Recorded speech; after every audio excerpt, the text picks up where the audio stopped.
Hola chiquillos, ¿cómo están?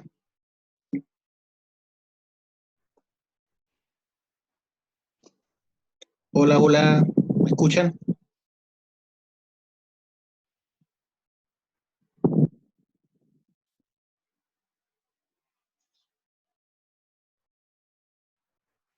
Ok, gracias. Me mandaste un correo recién tú, ¿no?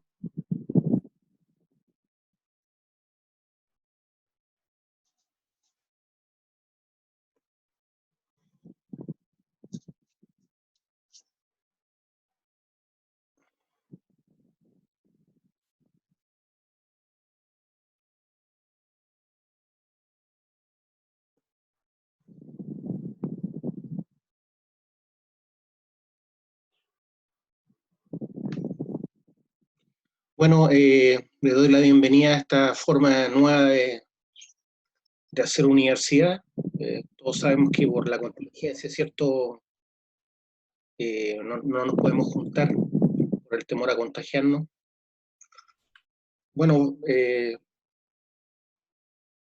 año pasado, junto con este año, ha sido un año duro para el país en todo sentido. En este momento la economía del mundo está muy mala, el precio del cobre ha bajado mucho, está bien complicada la cosa, pero siempre con la esperanza de que las cosas mejoren, que toda tormenta tiene su fin. Así que les animo a seguir estudiando, a ponerse las pilas en todos los ramos que tengan. Este ramo carguillo y transporte es un ramo que es complejo en algún sentido. Primero porque hay muchos equipos, tanto en minería subterránea como en minería a cielo abierto.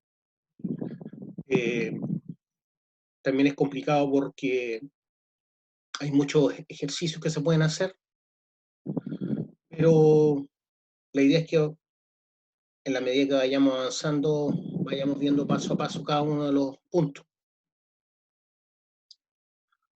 Voy a mostrarles el programa del ramo, la planificación que tenemos. Esa es la planificación propuesta, ¿cierto?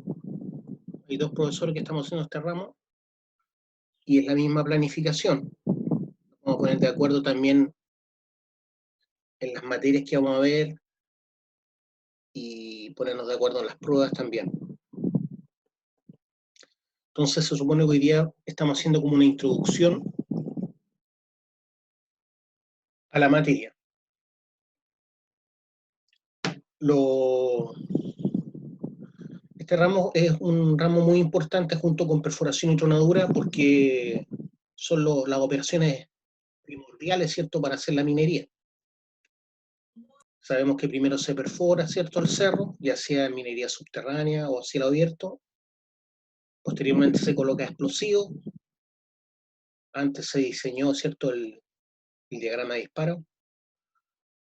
Ahora en carguillo de transporte lo que hacemos es cargar, ¿cierto?, el mineral quebrado, que puede ser estéril o mineral útil, mena, debe ser cargado, ¿cierto?, con el equipo adecuado, de acuerdo a las características del yacimiento, para ser transportado fuera de la mina, finalmente a la planta de procesamiento.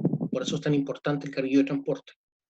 Es decir, yo puedo tener un yacimiento, puedo tener perforadoras, puedo tener explosivos, pero si no tengo la operación carguillo y transporte, el mineral no va a llegar a planta, por lo tanto no va a poder procesarlo. De ahí la importancia de este ramo. Puede ser un cuello de botella, ¿cierto? Si está mal diseñada, está mal planificado, si no están los equipos en buen estado, la mantención adecuada. Es complejo, digamos, si no está bien elegido los equipos de acuerdo al yacimiento, al método de explotación, tanto en la parte carguillo como en la parte de transporte. Los operadores tienen que ser los operadores con experticia, porque se les pasa equipos de alto tonelaje, con mucha potencia, con mucha capacidad de destrucción si se mal utiliza. Por lo tanto, todo tiene que estar muy bien planificado previamente. De hecho, los equipos de carguillo y transporte de alguna forma me van a indicar las características de los bancos, por ejemplo, en cielo abierto, o, o las características de los túneles, los rayos de giro, ¿cierto?, de las calles, en minería subterránea, todo está conforme a los equipos que hay en el mercado y obviamente a la capacidad financiera de la empresa. Entonces es un ramo clave dentro de lo que es minería, así como lo es perforación y tronadura, también carguillo y transporte. Lo mismo ocurre, ¿cierto?, con la minería y la metalurgia, es decir, sin metalurgia, sin metalúrgico, ¿cierto?, que traten el mineral en planta, ¿de qué sirve a la mina sacar el mineral? ¿Ya? Todo tiene que estar muy bien equilibrado.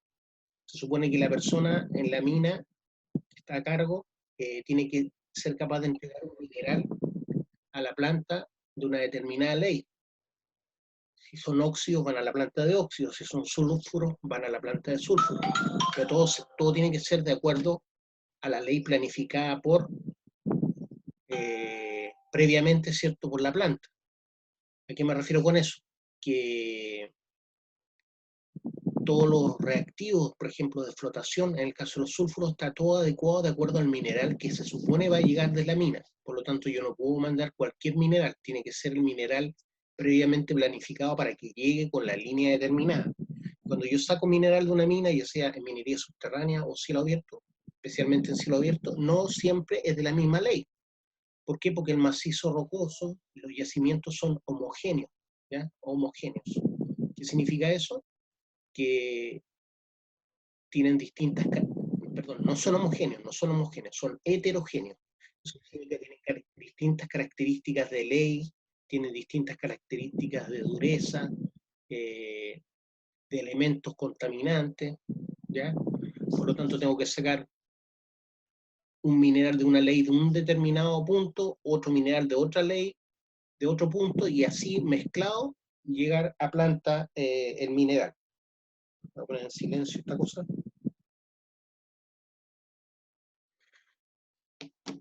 Entonces, la próxima semana vamos a empezar a ver equipos de carguillo y transporte, tanto en minería como equipos auxiliares. Equipos de carguillo y transporte en minería y equipos auxiliares.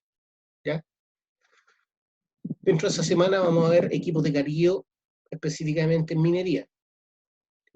El 21 de abril, equipos de carguillo en minería nuevamente.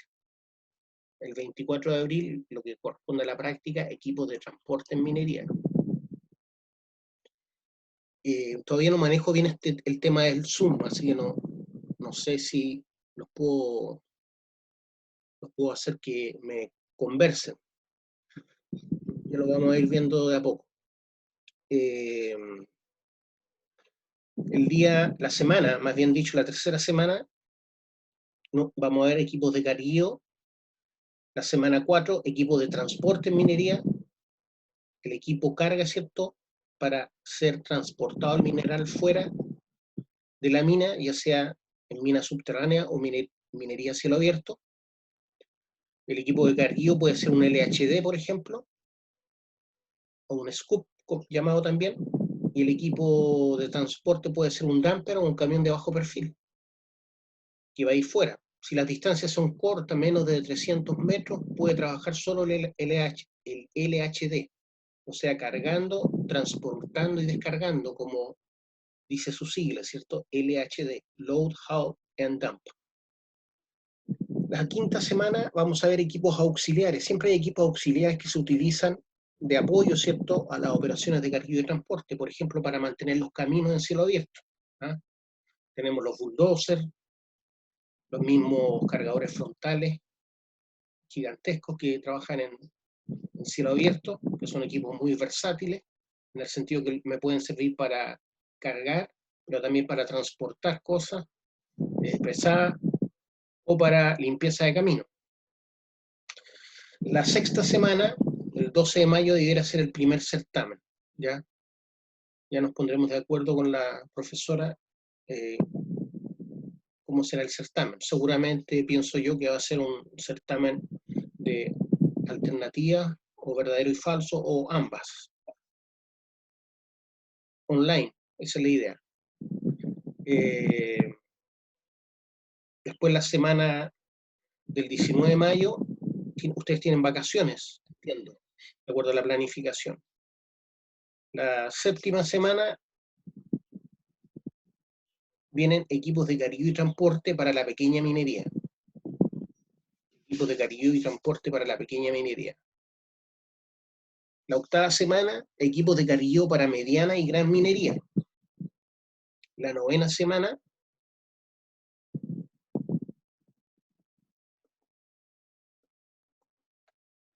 equipos de transporte para mediana y gran minería. La décima semana, o sea, en junio, segunda semana de junio, debiera venir el segundo certamen.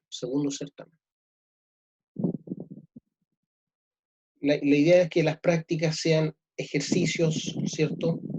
Aplicaciones de lo que van aprendiendo para poder aplicarlo después cuando ustedes estén trabajando en alguna minera, ¿ya? Qué sé yo, tiempos de ciclo,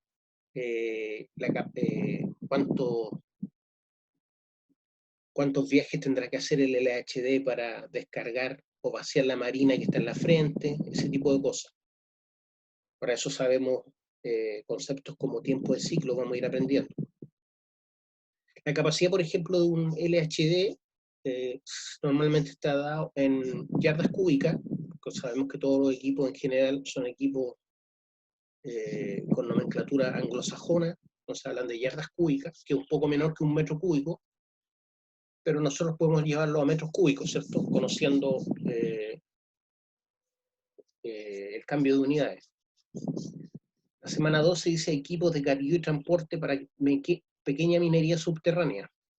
Equipos de carguillo y transporte para pequeña minería subterránea. La 13ª semana, primera semana de julio, equipos de carguillo para mediana y gran minería subterránea. El 14 de julio hay vacaciones de los funcionarios, o sea, los profes estamos de vacaciones. Entiendo que es una sola semana, no sé por qué después dice 21 de julio, vacaciones funcionarios. Finalmente, el tercer certamen va a ser la semana 15, ¿ya? Semana 15. Podría ser en alguna hora de clase, ¿cierto?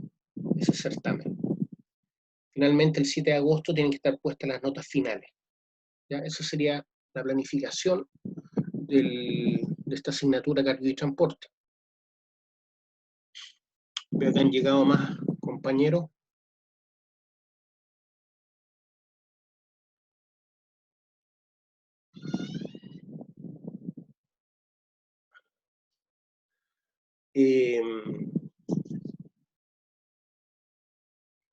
No sé si tienen alguna duda, me pueden preguntar por chat. Como les digo, yo antes había hecho clase grabada, pero no es lo mismo grabar la clase que estar haciéndola online, en el sentido de que pueden haber dudas, preguntas. Que ahí viene una pregunta, ninguna duda. ¿Ya? No sé si a usted le aparece cómo quitarse el silencio, o controlo yo eso.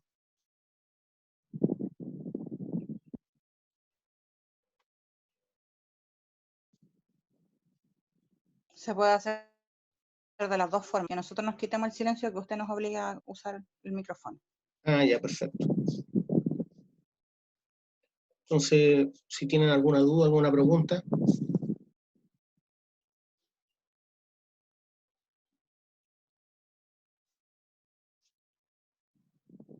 Profe, ¿vamos a ocupar algún libro en específico como para irnos guiando?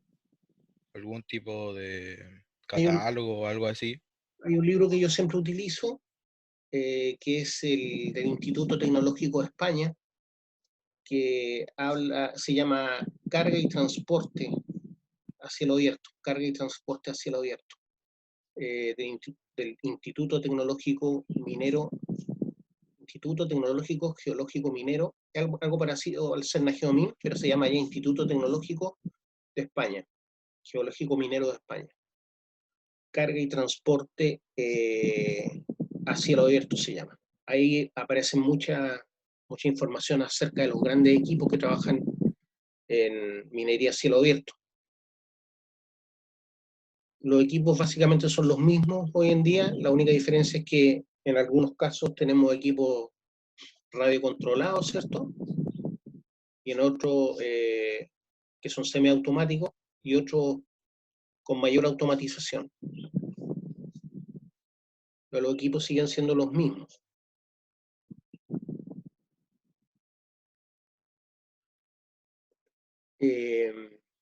Empezamos a ver algunas cosas.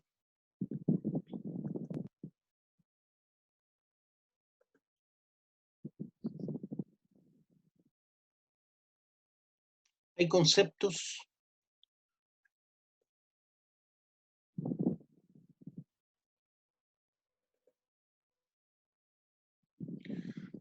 que ustedes tienen que conocer para trabajar en carga y transporte.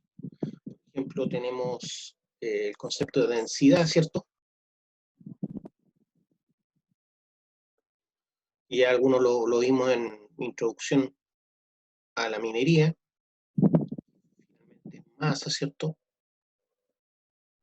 Partido por volumen. Pero aquí aparece un concepto que se llama densidad esponjada en este ramo, que a veces les cuesta entender a los alumnos. Yo la densidad la dibujo como una delta, por eso me queda medio chueca. Entonces la densidad esponjada es la densidad que tiene el mineral una vez quebrado. Hablamos de la densidad in situ cuando, por ejemplo, el mineral tiene una densidad de 2,4 toneladas metro cúbico, pero eso es una densidad in situ, ¿ya? Significa que es antes de ser quebrada. No sé si yo les comenté, pero cuando el mineral se quiebra de forma aleatoria, ¿cierto? Por lo tanto, cuando cae, nunca queda encajado como estaba. Por lo tanto, quedan espacios o huecos en la marina, como llamamos. Lo que era la marina era el mineral que sale disparado producto de la tronadura de avance de un túnel. Pero también podemos hablar de marina, o saca, mejor dicho, saca, cuando se hace una tronadura de producción y ese mineral es recepcionado a través de embudos o zanjas recolectoras de mineral. Por lo tanto, la densidad esponjada, la delta E, si la llamamos, es una densidad menor, ¿ya? Porque se suma huecos, entre comillas, vacíos de roca, pero tienen aire, ¿ya? Entonces tenemos que la densidad esponjada es igual a la masa esponjada partido por el volumen esponjado. Esa es la densidad esponjada. Aquí a esto le vamos a llamar densidad in situ, ¿cierto? Por lo tanto, aquí tengo volumen in situ.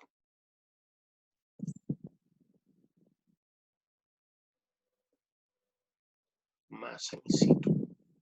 Si yo les hago la pregunta, ¿la masa in situ es igual o distinta a la masa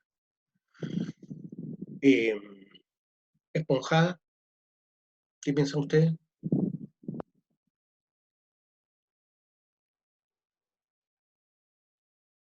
Pueden abrir su micrófono si quieren y compartir. La masa in situ es distinta o igual a la masa esponjada.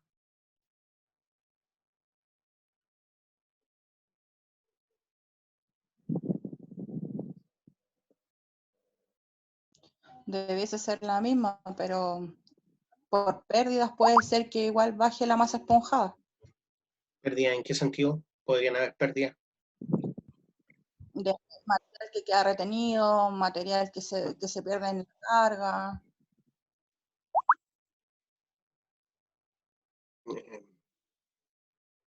Bueno, sí, Si después ubicamos el espacio que quedó de la tronadura, claro, podría haber la densidad, digamos, perdón, el volumen in situ, que es el volumen proyectado antes de la tronadura, podría ser distinto al volumen esponjado en el sentido que quede mineral retenido, por ejemplo, en las cajas o en el techo por un mal diseño del disparo o por algún tiro que da. Sí, podría ser. Pero en general, la masa, y así lo vamos a ver en el curso, que todo esto tiene que ser, todo esto que hacemos es cálculo previo, ¿cierto?, para una planificación. Para eso existe el ramo de perforación, tronadura y cateo y transporte. Yo planifico de esta forma la explotación de un yacimiento. Por lo tanto, trabajo con números redondos en el sentido que son proyecciones. ¿Ya? Es como cuando a través de un modelo matemático se proyecta que hoy día van a haber 29 grados. Eso no es 100% real, pero nosotros tenemos que trabajar con modelos como para poder planificar, o si no, no podríamos planificar. Entonces, en general vamos a decir que la masa esponjada es igual a la masa in situ, ¿ok?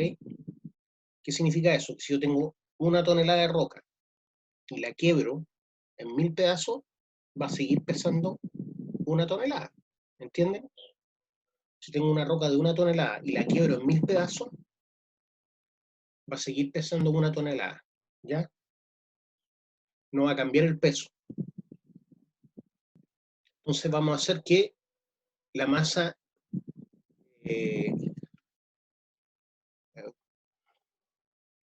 masa in situ, ¿cierto? Va a ser igual siempre para efectos de cálculo, ¿cierto? Y proyecciones en este ramo va a ser siempre igual a la masa esponjada, ¿ya? Por lo tanto, tengo entonces que la densidad in situ, ¿cierto? Va a ser igual a simplemente a la masa partido por el volumen in situ. Lo que sí está claro es que el volumen va a cambiar, ¿cierto? Pero como la masa es la misma, ¿qué puedo hacer? Puedo igualar las masas de ambas fórmulas, ¿cierto? Entonces te va a quedar que la masa, en general, va a ser igual ¿a qué cosa? A la densidad in situ, ¿cierto?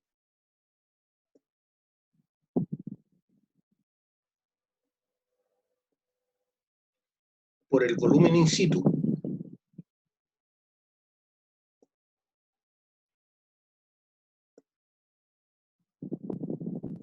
Y eso a su vez va a ser igual a densidad esponjada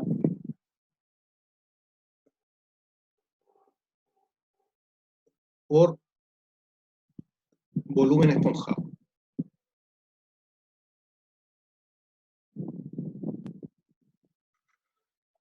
Entonces tenemos ahí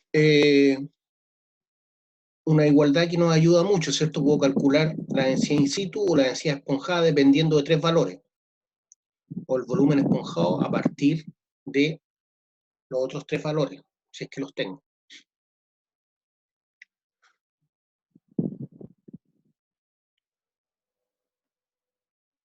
Otra fórmula importante es cómo calcular la densidad esponjada, ¿ya? Entonces la densidad esponjada, como vimos, es la masa esponjada partido por el volumen esponjado, pero hay un concepto que se llama se me perdió el lápiz.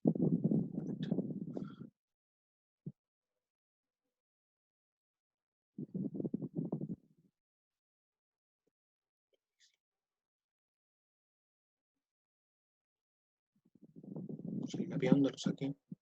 Ahí sí. Vamos a escribir más grueso.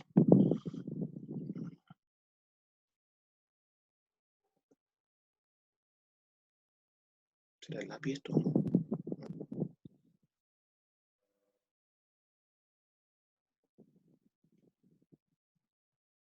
Se me perdió el lápiz. Déjeme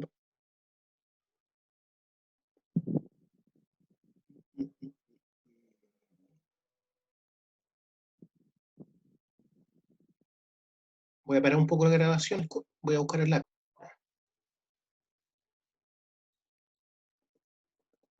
Ya. Entonces el factor de esponjamiento es 1 partido por 1 más el porcentaje de esponjamiento partido por 100. Siempre y cuando el porcentaje de esponjamiento lo tenga en porcentaje. Si no me lo dan en factor, por ejemplo, me dicen que el esponjamiento es de un 0,4%, perdón, 0,4 como factor, no como porcentaje. Entonces ahí no tengo que dividirlo por 100. Me va a quedar simplemente 1 partido, ¿cierto?, por 1,4, ¿cierto? 1 más 0,4, 1,4. Eso es cuando me lo dan el esponjamiento como factor. O sea, me lo pueden dar como factor. Por ejemplo, el porcentaje partido por 100 es el factor, ¿cierto? Me lo pueden dar como que el esponjamiento es de un 0,4. Ahora, si me lo dan como porcentaje, ¿cómo sería entonces?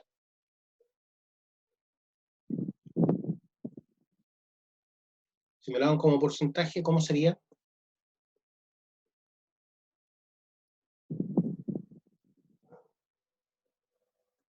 El mismo 40%, ¿cierto?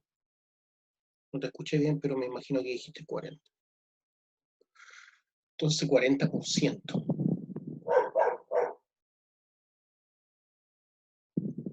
Dividido por 100 es 0,4. Por eso me da, el factor de esponjamiento va a ser igual a 1 partido por 1,4. ¿Están todos viendo el ejercicio? ¿Se ve, cierto?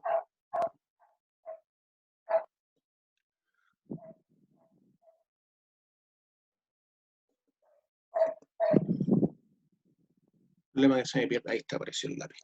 Ya.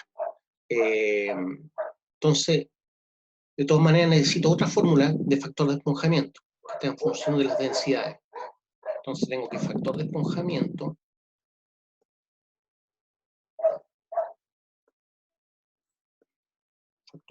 ya sabemos que es 1 partido por 1 más el porcentaje de esponjamiento partido por 100. Pero también es igual a la densidad esponjada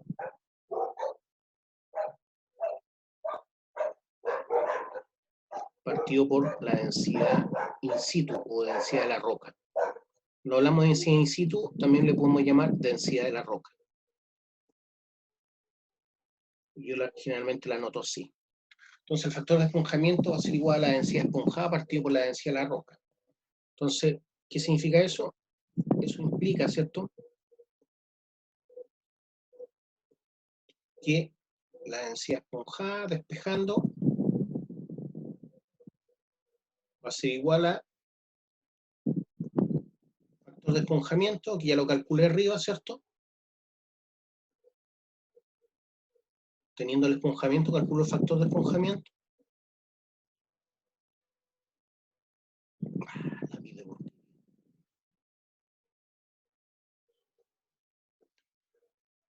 Por, ¿qué cosa?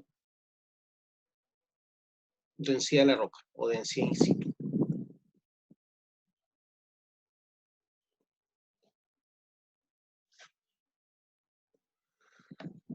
Ahí tengo la densidad esponjada. ¿Para qué me sirve la densidad esponjada? Para calcular el volumen esponjado. Pues se acuerdan que densidad esponjada es igual a la masa partido por el volumen esponjado. Entonces ahí borramos, ¿cierto? Y teniendo, vamos a borrar esto. Lo voy a bajar muy bien. Ya, ahora sí.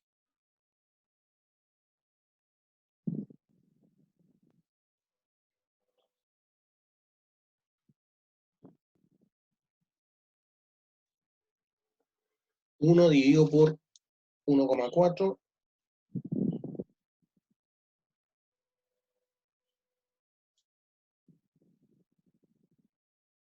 1 dividido por 1,4, considerando 40%, te da 0,71. Entonces ese valor que está ahí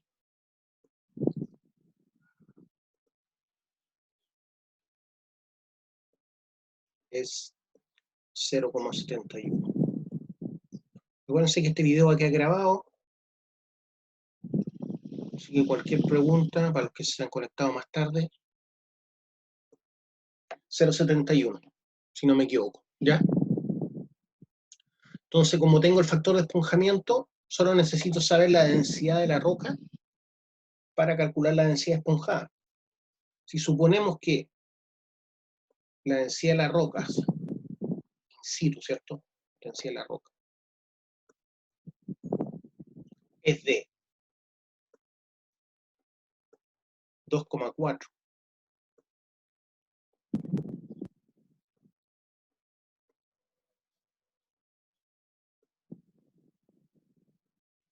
toneladas metro cúbico, no voy a poner toneladas metro cúbico, me voy a demorar mucho,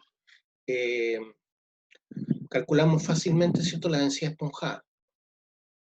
La densidad esponjada, entonces, va a ser igual a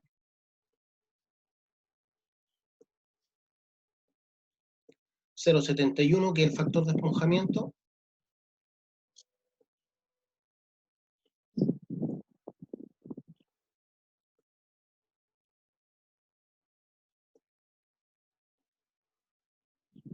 por el 2,4 toneladas metro cúbico.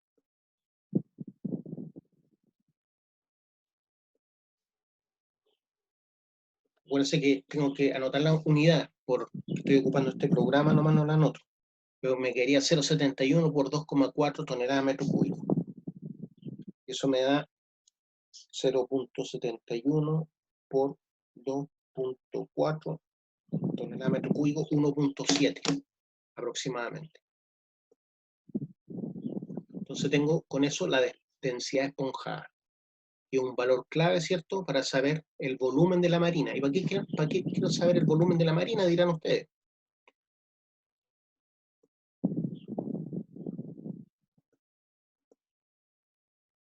¿Para qué necesitar el volumen de la marina, creen ustedes?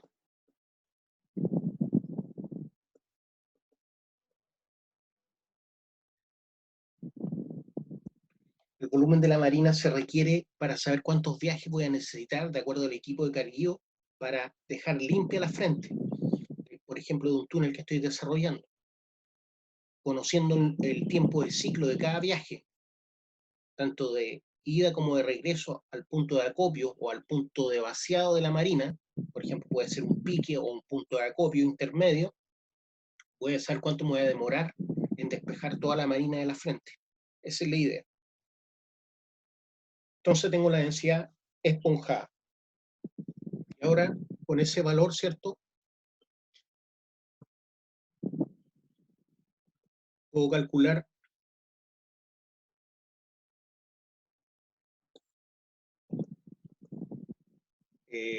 como les decía, el volumen esponjado. Entonces teníamos que la densidad esponjada, ya lo habíamos visto, ¿cierto?, va a ser igual a la masa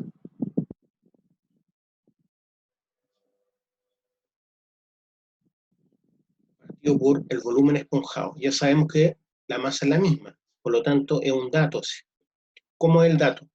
A través de la sección de la labor, ¿cierto?, y el largo de los tiros, y conociendo, por ejemplo, lo que vimos en perforación y tronadura, el avance del disparo, el avance real del disparo. ¿Qué significa eso? Es el largo de los aceros de perforación por el rendimiento del disparo, ¿cierto? Si yo avancé el 90%, ese fue el rendimiento del disparo, significa que si los aceros de perforación tienen 3,2 metros, el 3,2 lo debo multiplicar por 0,9, ¿cierto? 3,2 metros por 0,9 me da que realmente avancé en el túnel 2,88 metros. Ese es el avance real. Entonces, teniendo el avance real y la sección del túnel, que son cosas que ustedes ya saben calcular, puedo calcular el volumen in situ, ¿cierto? Porque en la sección por el avance real me va a dar el volumen in situ. Con el volumen in situ más la densidad de la roca, que es un valor también que seguramente yo les voy a dar en algún problema, van a obtener la masa. ¿Por qué es cierto? Porque densidad es igual a masa partido por volumen. Por lo tanto, la masa va a ser igual a la densidad por el volumen. ¿Ya?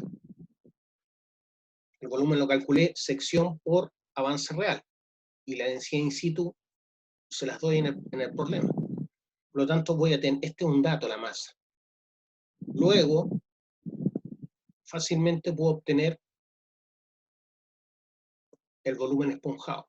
¿Por qué? Porque el volumen esponjado simplemente es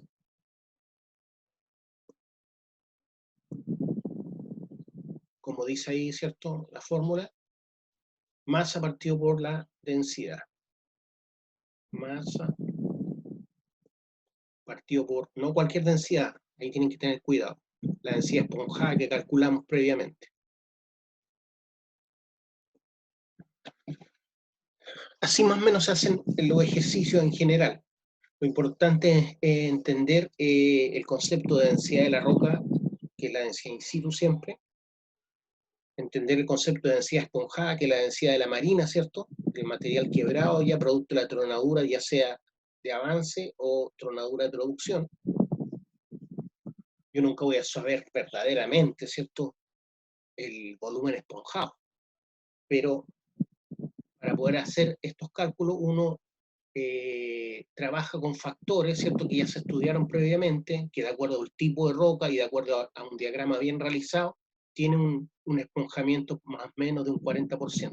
Entonces uno trabaja solamente con números que en el fondo no son 100% reales, pero me sirve para planificar. Lo mismo que en perforación y tronadora. Mientras yo no haga el disparo, nunca voy a saber el avance real. ¿Se entiende? No sé si tienen alguna duda de lo que les pasé recién.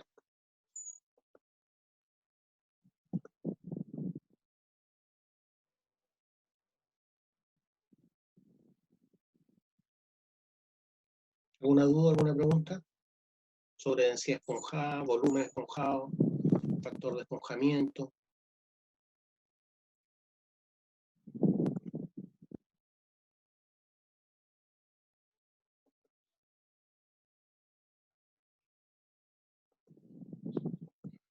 Hay muchos equipos, tanto en carguillo como en transporte. Vamos a ver unos equipos típicos que utilizamos.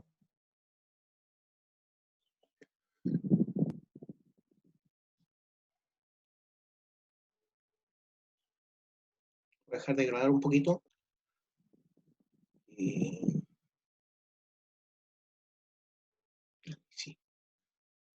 Ahora me va a salir bien. Ahora sí se va a ver grande. Ahí se ve grande, ¿cierto? ¿Sí o sí? Sí, ahí sí. Ya. Sí, ahí sí. Ya. Ahí estoy yo, un viejito. Eso es la oruga, ¿ya? Eso es la oruga que es gigantesca, ¿cierto? Yo vendí estas cuestiones que se llaman zapatas. Cada una de esas, que son como los eslabones de un reloj, se llaman zapatas. Cuando me dediqué a la área de venta, me dedicaba a vender todos estos elementos de desgaste, se llaman elementos de desgaste. Así como se gastan los neumáticos, estas cuestiones se gastan y se quiebran y se rompen, ¿ya? Porque estamos hablando de una masa enorme. Aparte que los suelos son muy abrasivos, entonces a pesar de que son de acero al molibdeno, se van quebrando, se van desgastando. Y un problema la colocación, eso es todo se hace en terreno, acuérdense. Por lo tanto, si se rompe una de estas orugas, hay que arreglarla en terreno para seguir trabajando. Pero hay equipos especiales para que las personas tan chiquititas y con poca fuerza puedan armarlo, pero igual es bien complejo. No sé si ustedes ven el programa que hay harta operación de carguillo y transporte si lo pueden ver, no me recuerdo si en Discovery o Nat Geo, que se llama Fiebre del Oro. Si alguno tiene la oportunidad de verlo, deben estar grabados en YouTube, Fiebre del Oro. Ahí se ocupan hartos equipos de carguillo y transporte.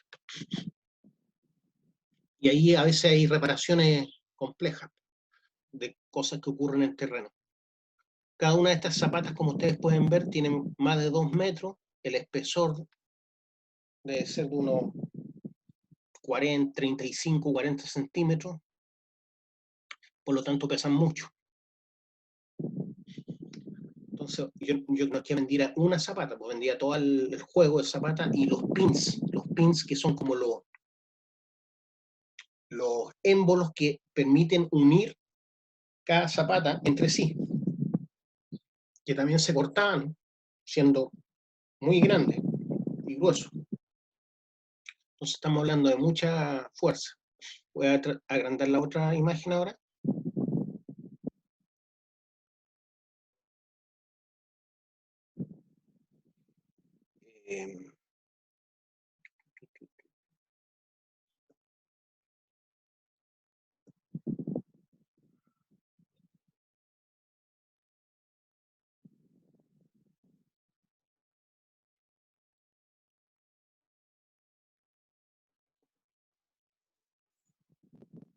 Sí.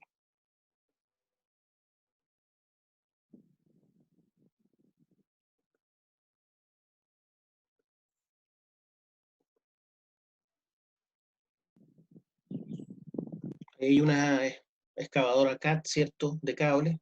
No es tan gigantesca como la que vimos antes, pero también es de cable. Y se ven las partes componentes, la parte de abajo, que es la parte por la cual está montada la pala, se llama undercarriage. No me acuerdo cómo se dice en español, ¿ya? Undercarriage. Undercarriaje se escribe, undercarriaje. Todas las cuestiones las vendíamos en inglés. Sobre eso está todo el equipo, ¿ya? Y bajo la pala misma, bajo la cabina, hay una corona gigantesca, ¿cierto?, que me permite el giro de este equipo. Y así todo es grande y todo es caro. El balde, por ejemplo, hay baldes de hasta 56 metros cúbicos, o sea, es casi del volumen de una sala de las nuestras allá en las H. Es el volumen de un balde prácticamente, en cuanto a capacidad que puede levantar. Pero ahí aparece otra cosa, pues. Acuérdense que la roca quebrada, ¿cierto?, tiene volúmenes de huecos, ¿cierto? Por lo tanto, cuando yo cargo el balde lleno con un volumen esponjado, tampoco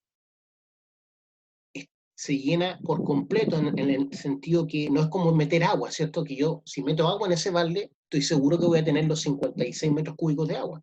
Pero cuando meto roca quebrada, quedan muchos huecos en los bordes del equipo que no son rellenos. Entonces ahí entra en juego otra cosa que se llama factor de esponjamiento.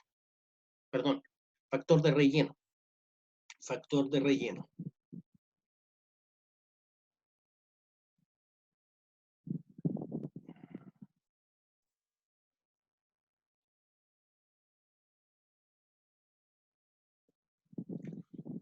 Sí. Factor de relleno. Y ahí sí que la cosa cambia, ¿cierto? Como hay un factor de relleno, ¿cómo se escribe el factor de relleno? Se escribe como una K y una R al lado, una R chica.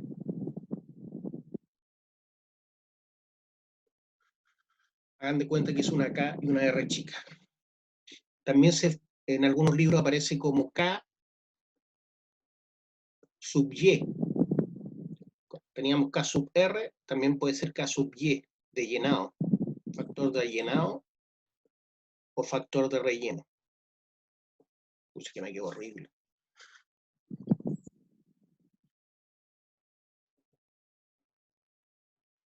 ¿Eso qué me indica? Me indica que el volumen del balde o de la torba de un camión nunca va a ser completamente lleno. ¿Por qué? Porque yo estoy cargando mineral quebrado que tiene cantos, que no se adecúa, ¿cierto?, como se adecúa el agua. Por lo tanto, cada balde, cada capacidad real del equipo va a tener un factor de relleno, ¿ya? Que es un valor también aproximado, ¿cierto?, de cuánto realmente va a cargar el equipo, ¿ya? Entonces, tenemos K sub R o K sub Y. A eso se le llama factor de relleno, acuérdense. Y ese factor de relleno, obviamente, entre más se acerca al 100% del ideal, ¿cierto? Pero va a depender de la granulometría, ¿cierto? De quién diseñó la planificación, del equipo también. Por lo tanto, cuando el factor de relleno varía generalmente entre 0,6 y 0,9. Entre más se acerca el 1 es el ideal. El 1 significa que se está cargando el 100%. Entonces, la cantidad de mineral real que yo voy a llevar va a ser el 60 al 90% de la capacidad del balde. ¿Se dan cuenta? Por lo tanto, si la capacidad del balde es de 3 metros cúbicos, no es que yo vaya a llevar 3 metros cúbicos de roca con densidad esponjada completa, sino que realmente va a ser 3 metros cúbicos por 0,6 o 3 metros cúbicos por 0,9, entre 0,6 y 0,9. Por lo tanto, como ven ustedes, la capacidad va disminuyendo. Nada es 100% eficiente en minería, bueno, en ningún proceso en general. ¿Se entendió el concepto de factor de relleno? O factor de llenado, que es lo mismo. Esto es lo mismo.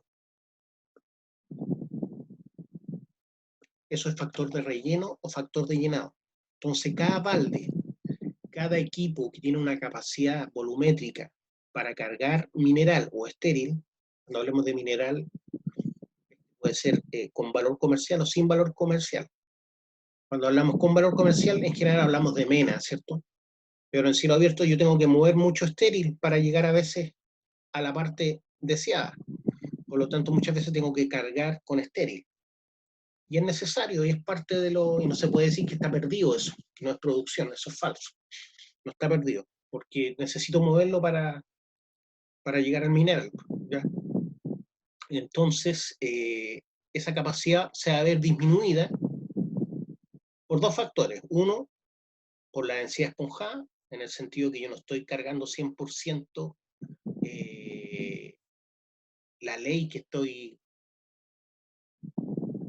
cargando 100% lo que estoy explotando, pero también va a ser influenciado fuertemente por el factor de relleno o factor de llenado, que como les decía, tiene que ver con la capacidad real que va a contener de roca el balde o la tolva. El balde es lo que mueve las palas en general, ¿ya? Uno habla del balde del LHD, el balde de la excavadora hidráulica, el balde de la excavadora de cable, ¿ya? Como las que mostré.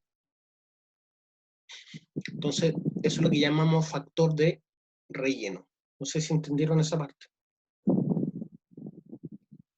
Vamos a ver más imágenes.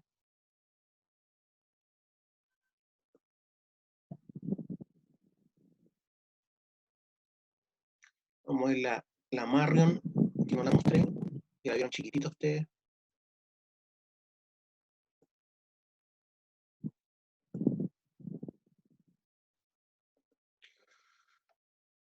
Es una Marion.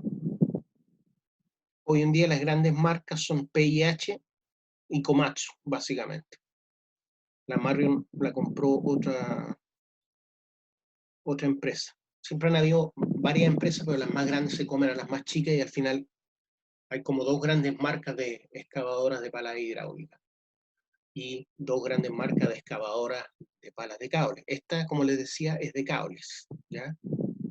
O sea, la fuerza que permite la excavación está generada por winches que entregan o quitan cables. Estamos hablando de cables de diámetro enorme, ¿cierto?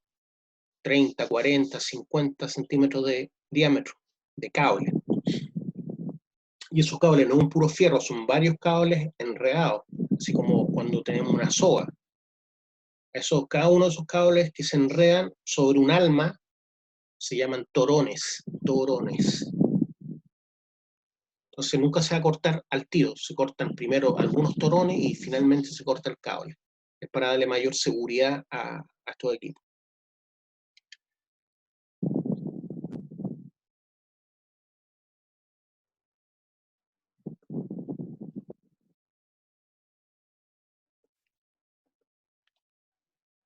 Tengo otra imagen.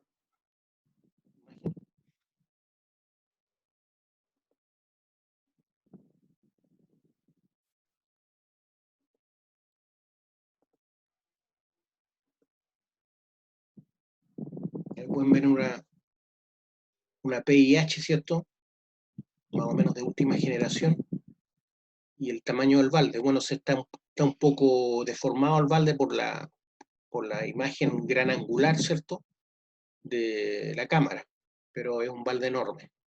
Puro balde. Yo, como les decía, cuando trabajé en el área comercial, vendía todo lo que sean elementos de desgaste de estos equipos, o sea, las zapatas, por ejemplo, estos dientes, son elementos de desgaste. Y otra cosa, el picaporte, esto tiene un picaporte, porque acuérdense que carga, el picaporte se abre y cae el mineral por atrás. Tiene un picaporte, también se vendía ese tipo de cosas. También las palas hidráulicas tienen cosas similares.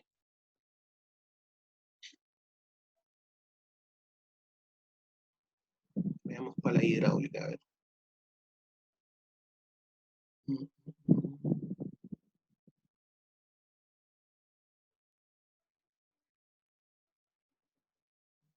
Esta es como la competencia, esas son las palas hidráulicas.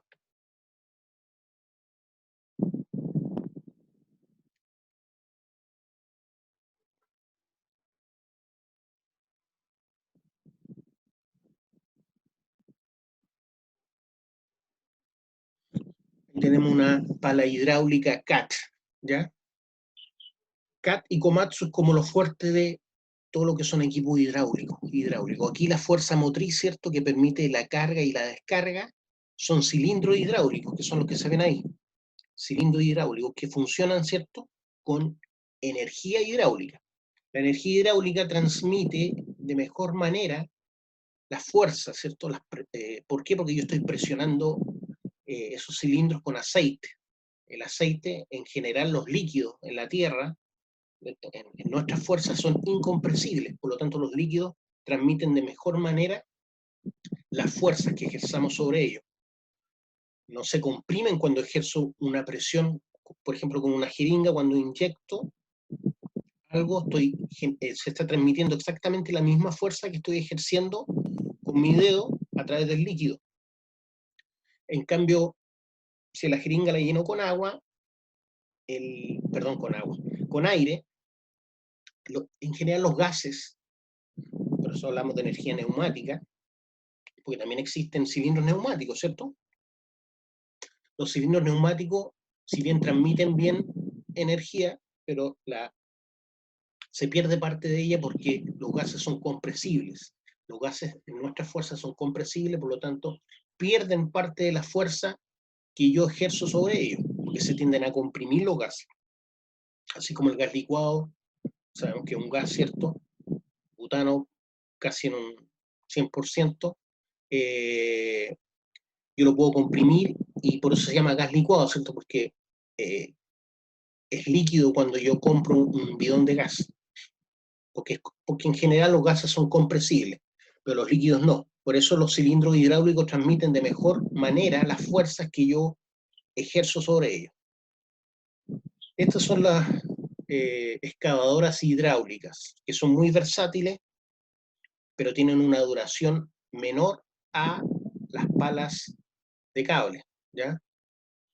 También son más económicos el costo de ellos. Una pala hidráulica de un balde de una capacidad determinada, comparándola con una pala de cable de una capacidad similar, es más económica la excavadora hidráulica, ¿ya? Porque tiene menor vida útil. Una pala hidráulica trabajándola duro y parejo en una mina va a tener una duración de unos 5 años. En cambio, para proyectos mayores de 10, 15 años, es conveniente comprar una excavadora de cables, ¿ya? Pero es más costosa.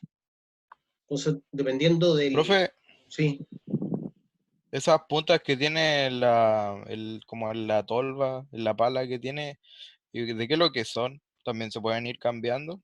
¿También es material de desgaste eso o no? sí, son elementos de desgaste también. Las puntas y, bueno, las zapatas también. ¿Pero de qué material son?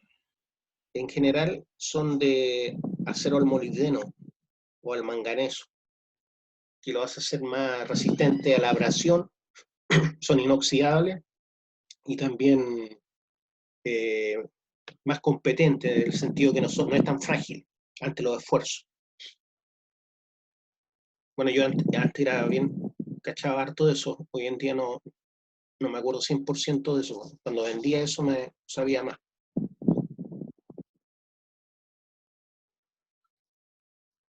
Veamos otro equipo, a ver.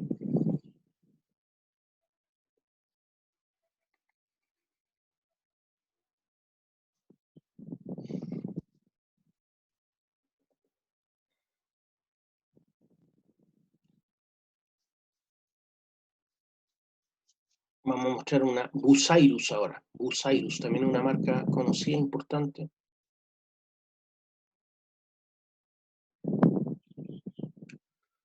¿Ven? Para las mujeres que les guste manejar estos equipos, pueden pintarla de esta forma. Yo no la pinté así, pues, es así. Bucyrus. Bucyrus es una pala hidráulica.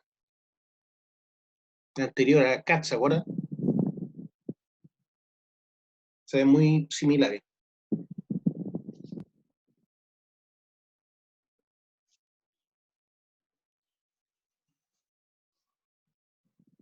¿Tiene que ver algo el color de la pala con que uno sea mujer?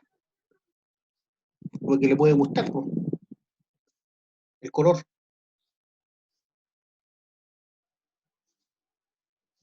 Aunque a mí también me gusta el rosado.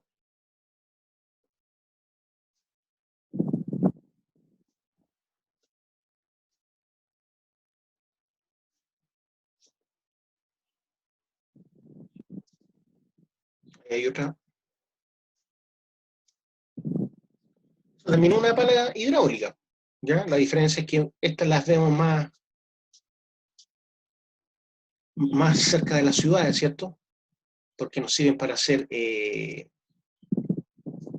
canaletas para colocar los tubos de alcantarillado, por ejemplo, o los cables de BTR que van bajo tierra. Pero también es una excavadora hidráulica. ¿Ya? Estos son más comunes de ver cerca de las ciudades. Como ven, también trabaja con cilindro hidráulico.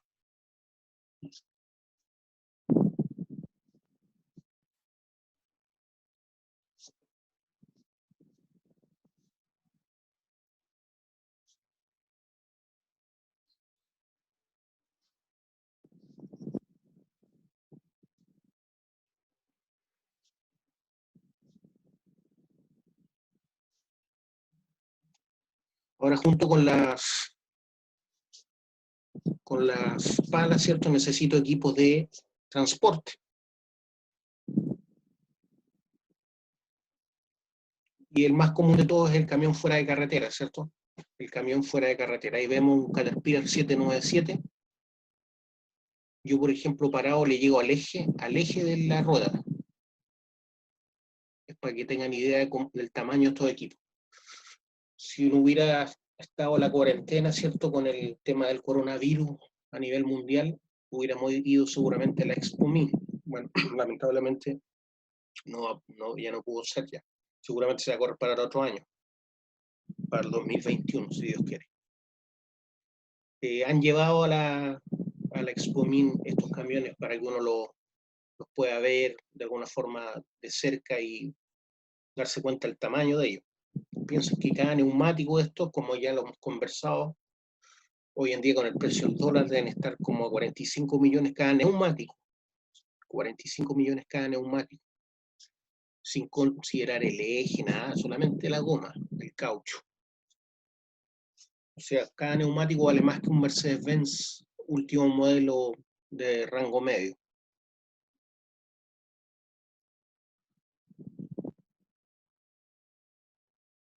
Veamos otro equipo.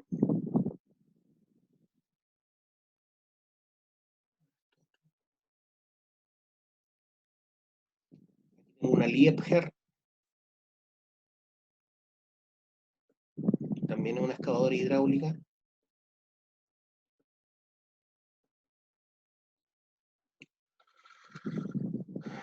Esta industria alemana, Liebherr.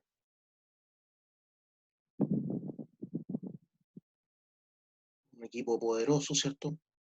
No solo se ve poderoso, sino es poderoso.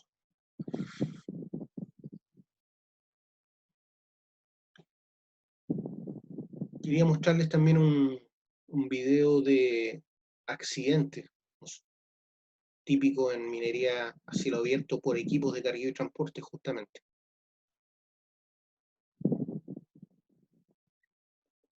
Veamos si se los puedo mostrar.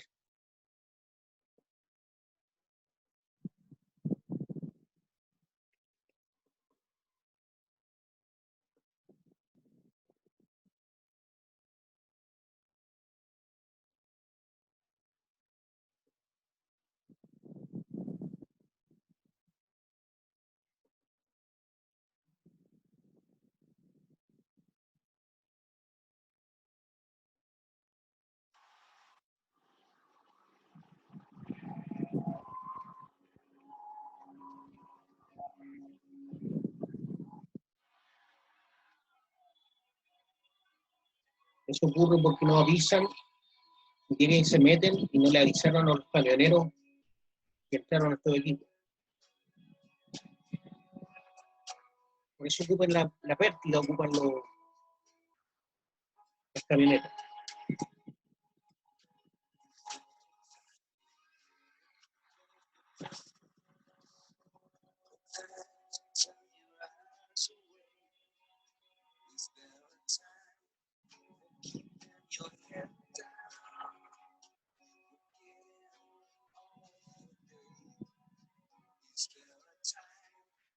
Ese cayó con pique, vaciando se cayó.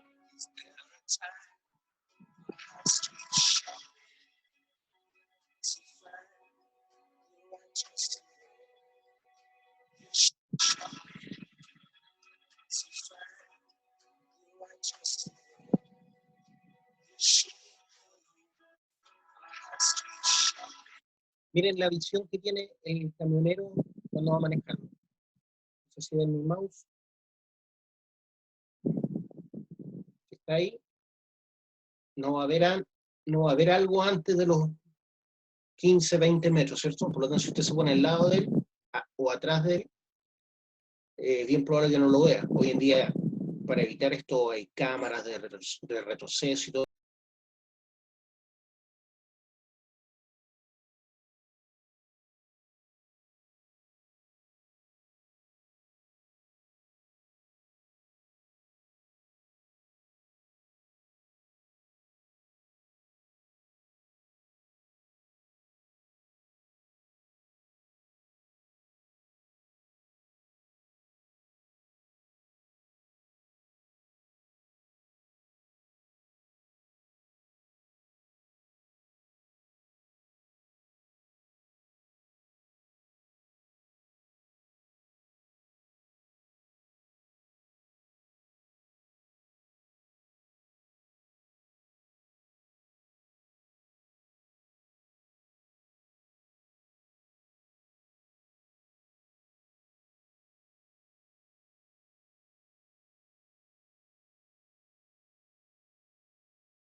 Profe, no escuchamos ni vemos nada.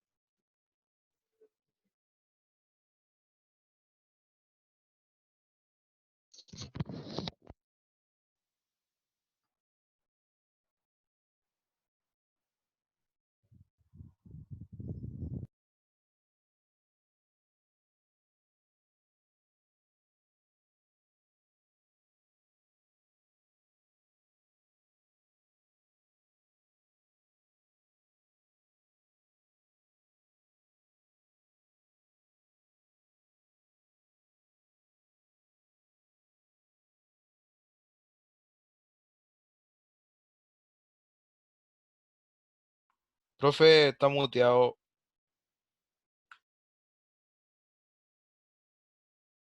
Profe, se muteó. No, no se ve el video tampoco.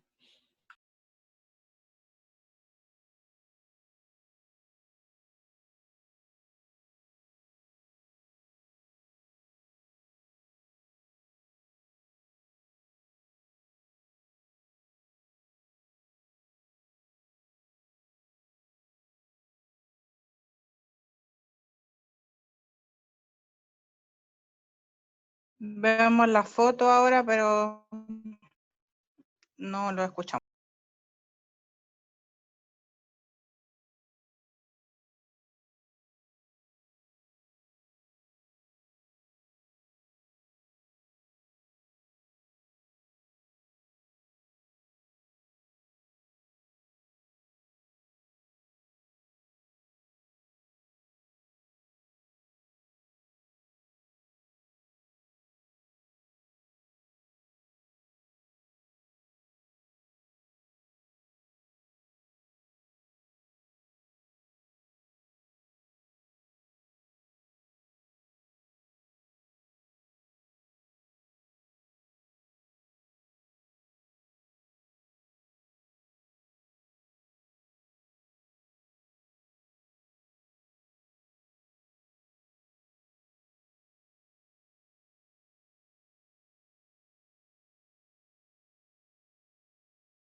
¿Qué les pareció el video? ¿Me escuchan o no? Sí, ahí sí. Ya. No, pues si el video, al pasarlo yo no podía hablar, no me permitía hablar. Bueno, ahí uno ve que fácilmente pueden ocurrir accidentes graves con estos grandes equipos. Entre más grande sea el equipo, más terrible va a ser el accidente. Vieron un choque de frente. ¿Por qué? Porque la visión que tiene el chofer que está arriba, como en el tercer piso, al mirar hacia adelante, no ve antes de los 15, 20 metros. Por lo tanto, cualquier cosa que esté antes de los 15, 20 metros, ya sea por atrás o por delante, no lo va a ver. Aparte tiene que informar al jefe turno, y el jefe turno es el quien le informa a los camioneros que están trabajando en el rajo. Entonces no hay que llegar y meterse, por mucho que tenga pértiga, ¿ya? Pero para eso es la pértiga, justamente para que si está muy cerca yo vea por lo menos la antena con la luz que se prende, ¿cierto?, en la punta, y sepa que hay un equipo que está trabajando cerca mío. Esa es la idea de la pértiga.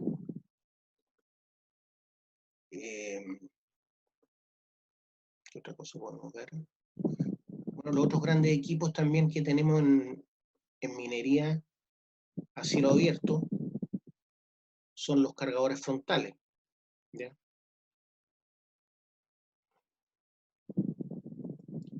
Les voy a mostrar un cargador frontal.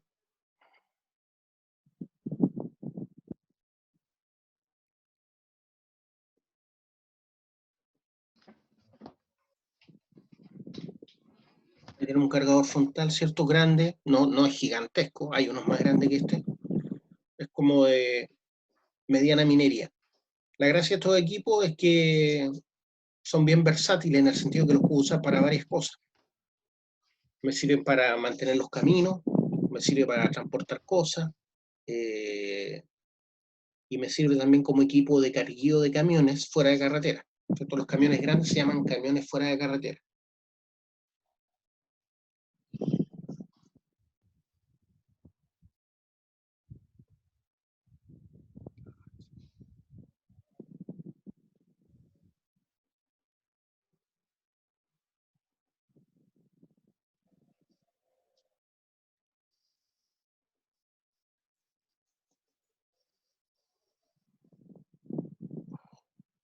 Ahí tengo un camión fuera de carretera, ¿cierto?, siendo cargado por uno de estos cargadores frontales que no son de bajo perfil. Los LHD son cargadores frontales de bajo perfil. Estos también sirven para, como dice su nombre, load, hold and dump, ¿cierto? Cargan, acarrean y descargan, pero para distancias cortas. No más de 300 metros, sino el costo energético es mayor.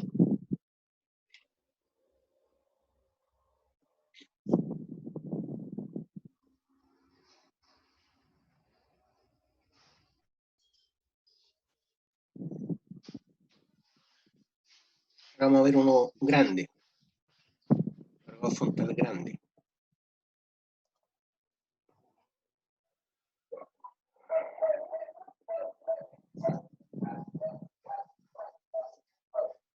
Es un cargador frontal grande, ¿ven? Está con cadenas, seguramente porque trabajan muchas veces con nieve. Le Tournu se llama ese, Le Tournu. Es francés. Ya, chiquillos, yo creo que para hacer la primera clase es suficiente por hoy. Espero que no se hayan aburrido por mi lentitud de utilizar los elementos tecnológicos. Ya podremos vernos mañana, creo que tenemos la próxima clase. Ya, pues que les vaya bien, cuídense, el coronavirus no es un chiste. Lo ideal es que eviten salir, ¿cierto?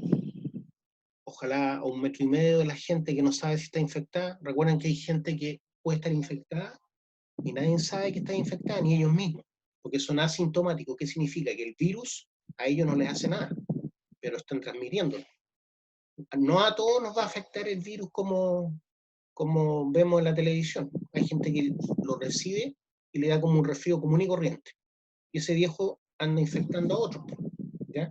Entonces, justamente la idea es que si usted está resfriado, ande con mascarilla, y si va a estar muy cercano a otra persona, por ejemplo en un colectivo o en una micro, ahí es conveniente usar mascarilla y lentes, ¿cierto? Que también puede entrar el virus, o la saliva con el virus, más bien dicho, por los ojos. Y cada vez que compremos o andemos en lugares como las manillas del metro, la manilla de la micro, lavarnos con alcohol gel, ¿ya? Para eliminar el virus y no contagiarnos con él, porque después sin querer nos llevamos las manos a los ojos y chao, ahí nos agarramos el virus. Ya, chiquillos, pásenlo lindo, gracias por todo.